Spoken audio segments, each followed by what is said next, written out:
যারা তোমার মতন প্রথাগতভাবে সেইভাবে গান শেখেনি, তাদের গান শেখার একটা বড় প্রসেস হচ্ছে কান। যেমন তুমি নিজে বহু জায়গায় বহুবার বলেছো সলিল চৌধুরীর কথা, হ্যারি বেলাফন্টের কথা।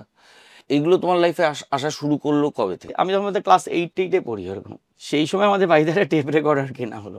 আর তখন আমার মনে আছে যেদিন টেপ রেকর্ডার কেনা হলো তারপরেই আমরা গিয়ে কয়েকটা ক্যাসেট কিনি। মান্নাদের ক্যাসেট কেনা হয়েছিল, দেবব্রত বিশ্বাসের রবীন্দ্রসঙ্গীত কেনা হয়েছিল, আর কিশোর কুমারটা আমরা HMV-র একদম ব্র্যান্ডেড ক্যাসেট কিনেছিলাম।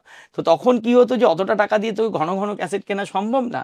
তাহলে কি হবে যে বন্ধু বান্ধব তাদের থেকে শেয়ার করো। ওই যে অংশুর কথা বলেছিলাম, তো ও আমাকে অনেকগুলো ক্যাসেট, ইংরেজি ক্যাসেট দেয়। তার মধ্যে হ্যারি বেলাফন্টে ছিল, তার মধ্যে একটা সাইমন গারফাঙ্কেল ছিল, এঙ্গেলবার্ট হাম্পারডিং ছিল। এঙ্গেলবার্ট হাম্পারডিং আমার খুব ভালো লাগে, কিন্তু এই Jim Reeves, Harry Belafonte, Simon Garfunkel, Bob ডিলানও দিয়েছে। ও বাবা, বব ডিলান। তো এইগুলো আস্তে আস্তে আমার শুনতে শুরু করি। তো শুনতে শুরু করে সামহাও কেন আমি জানি না, হ্যারি বেলাফন্টে যেহেতু ওই তখন ওই ম্যান পিয়া বা কিংবা ম্যান স্মার্ট ওম্যান স্মার্টার, এই যে গানগুলো, এগুলোর মধ্যে তো একটা অদ্ভুত ধরনের হিউমার আছে। সেই হিউমারটা আমাকে সামহাও খুব একটা আকৃষ্ট করে।